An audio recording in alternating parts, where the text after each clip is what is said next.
আল্লাহ নবী সাল্লাল্লাহু আলাইহি ওয়াসাল্লামের একজন সাহাবী নাম আব্দুল্লাহ ইবনে সালাম। উনি বলেন যে রাসূল আকরাম সাল্লাল্লাহু আলাইহি ওয়াসাল্লাম যখন মক্কা ছেড়ে যখন মদিনাতে সর্বপ্রথম আসলেন, তো আসার পরে লোকেরা বলাবলি করছে যে আল্লাহর রসুল এসেছে, আল্লাহর রসুল এসেছে, আল্লাহর রসুল এসেছে। এই কথাগুলো তিনবার মানুষগুলো বলতেছিলেন। তো সকলেই তাকে দেখতেছিলেন। আল্লাহ নবী সাল্লাল্লাহু আলাইহি ওয়াসাল্লামকে আমিও খুব সুন্দরভাবে দেখলাম। ওই সাহাবী বলতেছেন যে আমিও আল্লাহ নবীকে খুব সুন্দরভাবে তার চেহারা দেখলাম এবং তার চেহারা দেখে বুঝতে পারলাম যে এই চেহারা মিথ্যাবাদীর চেহারা নয়।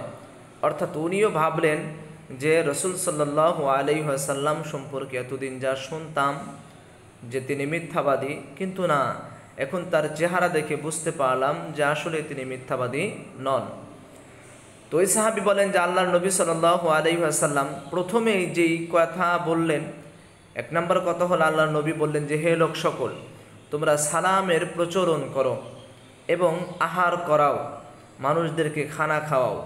আজকে আমাদের বর্তমান বাংলাদেশের মধ্যে বন্যা কবলিত যে সমস্ত মানুষ নিপতিত আছে, এদেরকে উচিত যে এদেরকে আহার করানো, এদেরকে সর্বদিক থেকে এদেরকে সাহায্য সহযোগিতা করা।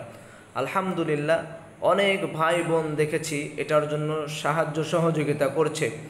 বিশেষ করে ছাত্র ভাইদেরকে দেখলাম সাহায্য সহযোগিতা করেছে। আর অনেক মানুষ, সাধারণ মানুষও তাদের নিজেদের অর্থ, তাদের নিজেদের ছোট ছোট ব্যাংক ব্যালেন্স পর্যন্ত ভেঙে তারা এই মানুষদেরকে সাহায্য সহযোগিতা করেছে।